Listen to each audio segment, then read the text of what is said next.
we are very lucky to be having a chat with our mayor right here on DCFM 88.9. It's always good to have a chat with Matthew, of course. So how are you going today? I'm going really well. Actually, I'm amazed how hot it is. Yes, I know, compared to yesterday. It's still a bit variable. Obviously, it's getting a bit hotter as we get closer towards the summer heat. But it's just that sun, even early in the morning, it seems like enjoy it, mate, because tomorrow it's all gone. Oh, is it? Yes. Oh, right. Oh. Rain. Oh, no. More rain. When I say oh, no, that's pretty good for the farmers. Yes, but I know. just We need it. We need the water to just fill up the dam again because it's going down. Exactly right. And one thing that is good from a council perspective is when we have some dry weather, we get more road works done. So we're doing a bit of road work starting today, but that's good. But again, I am conscious of saying it's good to have dry weather because I'm conscious of farmers out there who obviously need rain to make sure we can all eat food. Well, at the moment we need as much as we can because with the El Nino or whatever it is, or Nino, whatever, I can't say it properly. It's just one of those silly words. I think people just like advance and start quoting words that they're not sure where they come from. Yeah, from Mexico by the sounds of things. Anyway, look, we'll talk about some serious subjects now. Now, this one about the hijacked plane alert at Dubbo Regional Airport. Was there a hijack alert happen, or was it just something that they're preparing for just in case? No, there was a hijack alert, definitely. And you probably didn't hear about it because I'll explain in a minute why. There's a few things that happen in terms of our airport. So we own and run an airport. The council, the community owns and runs an airport. In between council meetings, the mayor has special powers, if needed, to basically be able to make council decisions. So I often say to people that the mayor is powerless. I'm one vote on council, the majority vote on council wins the day. The only time that's a little bit different is sometimes you might have emergency. So in floods, for example, the council might need to make urgent decisions about something, and so in those cases, and you don't like to use those powers very often because the whole idea of the democracy is you've got the vote of council. But in terms of an emergency, sometimes the mayor does need to make urgent decisions. I received a text about an urgent situation that was developing at the airport where we had a hijacked plane coming in to land at Dubbo Airport. So I'm on alert, ready to go. I might need to make some urgent decisions. There's a standard protocol. We've got obviously procedures in place for this type of scenario. The airport terminal was put in lockdown. The staff responded and basically locked all that down. The police were taking control of the airport. Australian Federal Police negotiators were getting on a plane at Bankstown, ready to come out to Dubbo to negotiate with this hijacker. So it was full on, everything was happening. But what we found was there was a way that planes can signal they might be under duress, under a hijack situation. One of those ways is they can turn their radio to a certain frequency. If it goes that frequency, and again, if you're hijacking a plane, you might know that the pilot's just turned to a certain frequency. Once it goes to that frequency, that's the alert to everyone, this plane is being hijacked. The pilot in this particular situation was in a plane by himself. So it was pretty hard for that plane to be hijacked. And he either accidentally went to the emergency frequency or had a faulty radio. So we're still investigating that. But essentially, it went to the emergency frequency. So everything went on alert. As I said, police, everyone involved, ready to go. The mayor was on standby to make any urgent decisions. Everything was happening. And 10 minutes later, it was all over because it was worked out that it was just... That's right. So it was actually a good test of our emergency response. So everything was there, ready to go. We knew it all worked properly.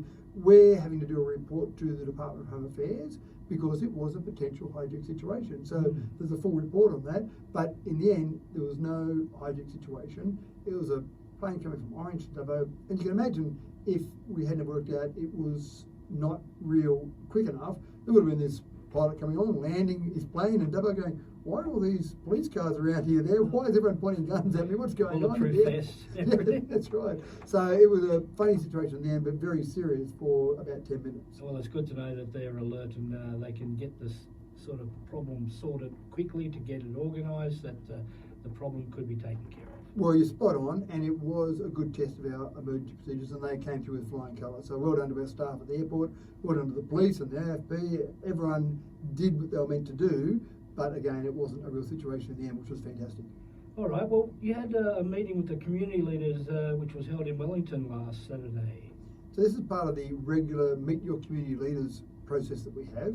And this is done nowhere else in the nation. I'm very proud of the fact that we have this here in Dubbo. So in Dubbo, on a regular basis, we have our federal member, Mark Coulton, our state member, Dougal Saunders, and myself and fellow councillors and senior staff members who basically stand there at an open forum and say, come and talk to us. Tell us what your problem is. Tell us what your issues are. Tell us your good ideas. Whatever reason you want to talk to us, come on and talk to us. So we do that in Dubbo regularly, and obviously we now do that in Wellington as well. The subtle difference in Wellington is that Andrew G is the federal member, not Mark Coulton. Dougal Saunders is still the state member, and of course the council's the same. So we do that regularly in Wellington. Unfortunately, Andrew G doesn't always make it along to those, so he didn't make it along to Saturdays, which is a bit of a shame. But Dougal was there, our councillors were there, and you talk about a whole range of issues, but I had one lady in particular who came along to me and she said, Matthew, I've got nothing important to talk to you about at the moment, but I really appreciate the fact that you're all here putting yourselves out there in the open to come along and just talk to us. And I thought that was good feedback as well. Even if you've got nothing burning, you still know that these people, the state members, the local councillors, are all very open. At one stage, we did it in conjunction with the Rotary markets, and we often do that. Now we change around where we do it, how we do it, whether we do it standalone, whether we do it with other markets. But one stage there, it was about 10:30 in the morning, we were standing there and it started getting busy. I thought, this is great, this is fantastic. More people coming along, more people to chat to us. Maybe people were doing sport in the morning, or maybe they were just having a bit of a sleep in, so they're coming along now. And there were the crowd got really big. And a lot of kids were coming along as well. And, wow, this is great. Look at these kids, they can vote for us in 10 years' time, so it's fantastic. And then we turned around and Santa Claus was behind us. So we thought we were very popular there for a short period of time until we realised that maybe they were there to see Santa. You might have to don a beard and a red hat. So anyway, it's a good event, and we keep doing them on a regular basis. And it's interesting because I've talked to other state members, other federal members, other councillors in different locations around the nation, and it's very difficult to get all three levels to agree to stand side by side in an open forum on a regular basis. But I think if you're going to be in this position when you're in government, whatever level of government, you need to be able to talk to people about whatever they want to talk about and be there, open and ready. I mean, it's a bit like my mobile phone number. I advertise that everywhere. My email address that goes directly to me is advertised everywhere. So I think people should be able to contact you and should be able to have some sort of immediate response from you in those scenarios, the same with that sort of open forum. At least they can get their question to you directly and you can give them a response. Correct, that's exactly right. So anyone, if they want to contact me, mayor@dubbo.nsw.gov.au, and that goes directly to me. I look at that, I read that, I monitor that, and I get back to people on that. Sometimes it takes me a little while because I've got a lot coming in, but they'll go to me and they'll be answered by me. Rightio. Now you've got the citizen ceremony being held on Tuesday this week. That'll be a good event. It is a good event, and the public is invited. Everyone's invited. 4 o'clock tomorrow afternoon at the Dubbo Regional Theatre and Convention Centre, the flat floor, not the tiered theatre component of that. It's an interesting process now. We're at the point, we used to do citizenship ceremonies about every 3 or 4 months. We've had to do them more often because we've got so many people going through. So we're now at the point where we do them every 2 months. And you could do them less often and have bigger groups, but it starts to lose a bit of that personal touch. But typically we've got about 35 people we do every 2 months, which is fantastic. And it's really changed. 11 years ago, I did my first, 12 years ago would have been my first citizenship ceremony. And at that one, they were UK people, they were New Zealand people, some Canadians, and we might have had 1 or 2 from the Asian subcontinent. Fast forward 12 years, now lots of people from India, lots of people from Bangladesh, Sri Lanka. Maybe those countries want to be in a place where we win the World Cup rather than lose the World Cup, I'm not sure. But lots of people from Asian subcontinent countries. And then every now and again it's a bit of a surprise. Oh, we've got someone from the UK today. So that's certainly changed. And you see that in the nature of our multicultural community. That's right, a lot more people coming into the country from all over the world now. All over the world, but 18.5% of our people were born overseas, but we're certainly seeing more of those people from those Asian subcontinents, which it just changes the flavour of Dubbo, and that's fine. I'm more than happy with that. Now, there's one point in that you were saying about the cricket. It was very interesting, the ceremony for the presentation of the cup, because when we won the cup, the Prime Minister of India just walked off stage and left him hanging. Left Pat sitting there going, what do I do now? I think he was there for 30 seconds, wasn't he? Just sitting there It was going, just so funny. Yeah, that's right. I think the Indians were in so much shock that Australia they probably didn't have everything ready to go. They would have stayed around a bit longer if India had been staying there with the cup rather than Pat Cummins. Better get back on topic now. Council meeting in Wellington last Thursday night discussing rate rises. That's a pretty important subject. So the topic that we've talked about a little bit over the last few months has been whether or not Dubbo will be looking at a special rate variation. Now you've got what's called rate pegging. that's where IPART, the Independent Pricing and Regulatory Tribunal, sets the amount that councils across the state can put their rates up by. If you think you need more than that, and last year 17 of the 128 councils across the state actually said yes, we need more than that, they put a special rate variation in. So the decision that needed to be made at the council meeting last Thursday night in Wellington was whether or not we would go for a special rate variation for next financial year. And so we discussed that again. We've been through various workshops, we've been through various consultancy discussions, etc. And in the end, we said no, we won't go for a special rate variation next financial year. We'll just accept whatever the rate pegging amount is. What we also said is that we should look at it to at least consider it for the following financial year.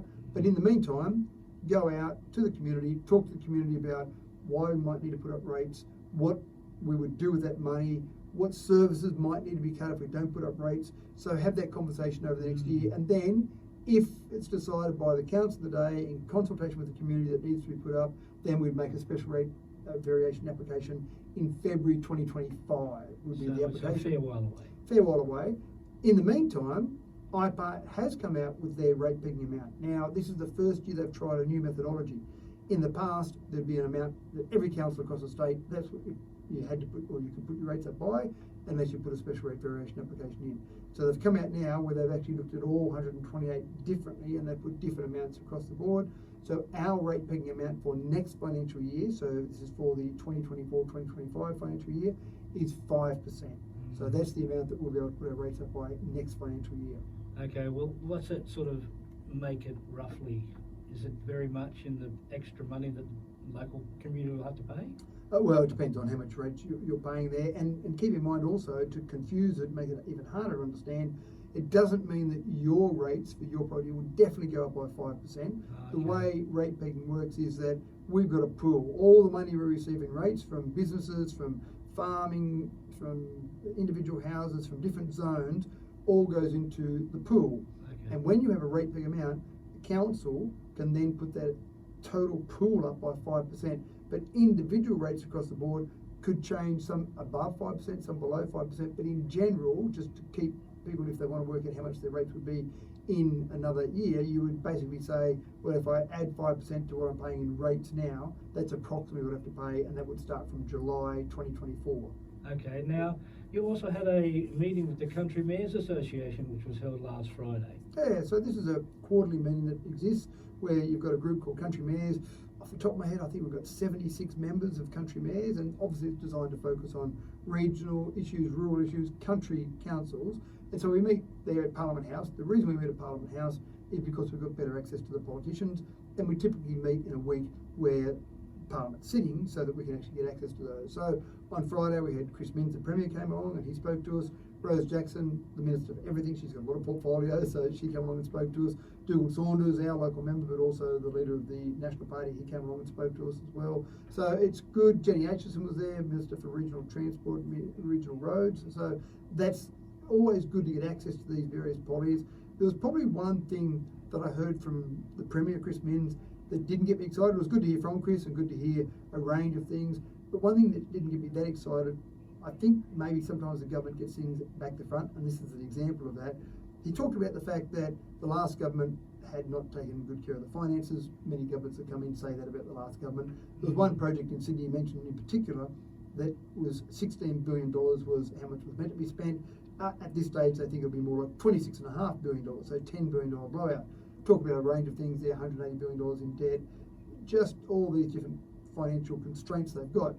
And then Chris said, and so we've got to get some of these things sorted out in Sydney, some of these cost blowouts in Sydney, work out all those, how we're going to cover all those costs. Once we get that all solved, then we'll come out and look at how we can work out things in regional areas. And I wanted to say, no, you've got to back to front, Chris. Why don't you look after all the regional areas first, and then once you sort those out, then you can go and fix up some of those Sydney issues. But again, that's me. I'm focused on regional areas, so obviously I'm going to be a little bit biased or skewed towards making sure that things are right in regional areas before they're right in Sydney areas. So regardless of that, it's still good to have the Premier come along and talk to the group of country mayors. And again, a bit of that networking, just that chance to talk to other councils, other mayors. For example, there's a e-scooter trial going in Armidale at the moment. So in one of the breaks, the first thing I did was I went and talked to the Mayoral Mayor. I know the Mayoral Mayor quite well. He sits on another group called Regional Cities New South Wales that I see him on a regular basis. So I said, he's good at trial. How's it going? How's it working for you? What things are happening? What things aren't happening? So it's just good to get that local discussion about different issues that might occur at different areas. So it's always good just to have those discussions and learn from other councils. Indeed, I'm glad you did, because that way you can get your point across to a lot of people. Exactly right. Yeah, exactly right. You can learn from each other. They can learn from Dubbo. We can learn from them. And hopefully they'll spend a bit more out this way, though. Yeah, that's right. It's always important. Well, Matthew, it's been a pleasure having a talk to you, Mr. Mayor, and I'm glad you're not Ted Danson and running our country.